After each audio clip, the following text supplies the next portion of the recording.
Hospitals are running out of medications. Some hospitals don't have protective gear for staff or family members of patients that come to the hospital. And we're even running out of oxygen, which is something that patients that have COVID-19 need. So we don't want to test your immune system in this day and age.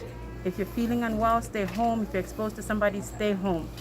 I have a couple of colleagues that want to say some important words to you. Please heed what they have to say. This is Dr. Raji. Yes, a lot of people are only showing mild symptoms with this, and they're going out with just mild symptoms. That's a problem with this disease because they're spreading it.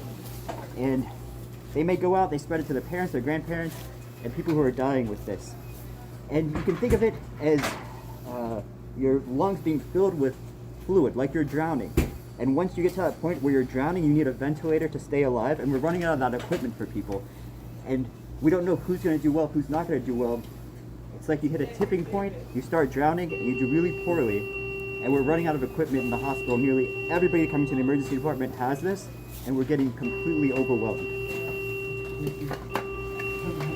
Hello, my name is Dr. Benjamin Obasaki, and one of the points I just want to touch on with this disease is that there's a common misconception going around that it's only the elder people in our population that's being affected. This is simply untrue.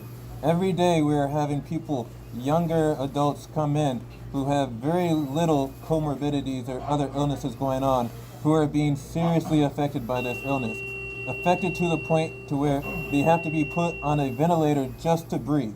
Like the one that's beeping in the background. Exactly. The one that's beeping in the background is a young patient who was presumably healthy before they came in. This is not something that's isolated to the old.